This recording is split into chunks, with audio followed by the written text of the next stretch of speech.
मान्यवर, मैं इस बिल के विरोध में अपनी बात कहने के लिए खड़ा हुआ हूं और मैं इस बिल का विरोध इसलिए कर रहा हूं मान्यवर कि ये बाबा साहब डॉक्टर भीमराव अंबेडकर के द्वारा बनाए गए संविधान के विरुद्ध है। ये भारत के संविधान में लिखे गए प्रस्तावना के विरुद्ध है। ये राष्ट्रपिता महात्मा गांधी और शहीद आजम भगत सिंह के सपनों के भारत के विरुद्ध है। इसलिए मैं इस बिल के खिलाफ बोलने के लिए, अपनी बात कहने के लिए खड़ा हुआ हूं।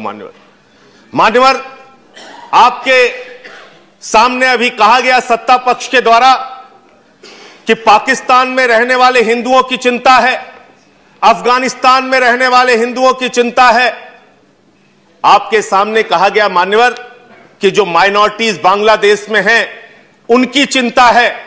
मैं आपके माध्यम से सरकार से बड़ी विनम्रता पूर्वक पूछना चाहता हूं, आपको गुजरावाला में रहने वाले हिंदुओं की चिंता है, कीजिए, करना चाहिए, लेकिन गुजरात में, आपके गृह राज्य में पूर्वांचल के हिंदू, बिहार के, यूपी के मारे गए, पीटे गए, भगाए गए, उनके बारे में एक शब्द आपने क्यों नहीं बोला? इसको आज इस सदन में बताइए, अपना स्टेटमेंट दिखाइए। आप आज आसाम के अंदर आपने एनआरसी लागू की, 19 लाख लोगों को बाहर कर दिया, जिसमें लाखों की संख्या में उत्तर प्रदेश और बिहार पूर्वांचल के लोग हैं मान्यवर, जो ना आज यूपी में जिनका रिकॉर्ड है, ना बिहार में जिनका रिकॉर्ड है, ना आसाम में 71 के पहले आपने रिकॉर्ड मांग लिया, वहां भी उनका रिकॉर्ड नहीं है। अपने ही देश में वो विदेशी घोषित हो गए। आप बांग्लादेश से आने वाले हिंदुओं को तो नागरिकता देंगे, लेकिन यूपी और बिहार के, आसाम में रहने वाले वो लाखों नागरिक जिनकी नागरिकता इस एनआरसी के चलते खत्म हो गई, उनका क्या करेंगे?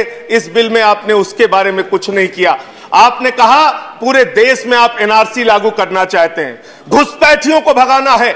दूसरे सदन में बार बार कहा गया घुसपैठियों को भगाना है, घुसपैठियों को भगाना है। मैं 2 बयान दिखाऊंगा मान्यवर। एक माननीय प्रधानमंत्री जी का बयान है।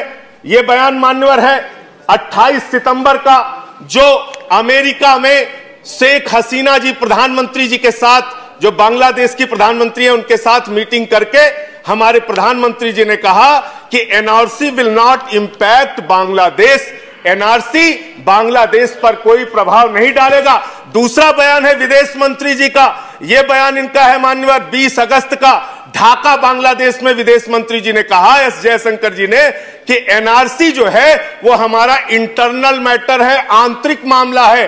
आप कहते हैं घुसपैठियों को भगाएंगे, आप तो कह रहे हैं ये आपका आंतरिक मामला है। इसका मतलब आपको अगर घुसपैठिए मान लीजिए मिल गए, 2 करोड़ घुसपैठिए अगर आपको मिल गए, तो आप हिंदुस्तान के अंदर एक घुसपैठिया देश बनाएंगे और उन घुसपैठिया देश बना के उन घुसपैठियों को रखकर देश की जनता के टैक्स पेयर्स के पैसे से उनको बिजली फ्री, पानी फ्री, चिकित्सा फ्री, शिक्षा फ्री। आप करना क्या चाहते हैं? इस देश में अपनी सनक को पूरा करने के लिए आप कुछ भी करने के लिए तैयार हैं। यह देश को तोड़ने की आपकी संस्कृति है।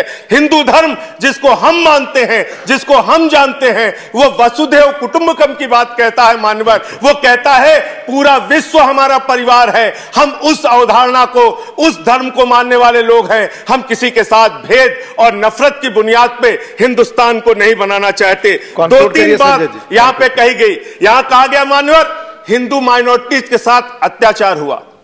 इतनी मीटिंग हुई बांग्लादेश के प्रधानमंत्री के साथ। आज आप बताइए कब आपने, प्रधानमंत्री जी ने या विदेश मंत्री ने, कभी एक बार भी हिंदू माइनॉरिटीज के अत्याचार का मुद्दा उनके सामने उठाया हो? उसका जिक्र आप कीजिए। अंत में 5.5 साल आपकी सरकार हो गई। आप कह रहे हैं हम घुसपैठियों को भगाएंगे, घुसपैठियों को भगाएंगे। गृह मंत्री जी जब आप वक्तव्य दीजिए तो 5.5 साल में 5.5 घुसपैठिया अगर आपने भगाया हो, उनका नाम बता दीजिए। धन्यवाद। उनका नाम बता दीजिएगा आप। इसका मतलब आप इस देश को अपनी सनक से चलाना चाहते हैं। आप इस देश को तोड़ने की संस्कृति में यकीन रखते हैं, नफरत फैलाने की यह संस्कृति में यकीन रखते हैं। इस सोच को, इस विचार को बंद कीजिए। और आम आदमी पार्टी इसीलिए इस बिल का विरोध कर रही है कि ये देश के संविधान की मूल आत्मा को नष्ट करने वाला बिल है। माइंड द न्यूज रूम की रिपोर्ट। Thank you for watching our video. अगर आपको हमारी वीडियो पसंद आई हो तो इसे लाइक जरूर करें और हमारे चैनल को सब्सक्राइब करना ना भूलें।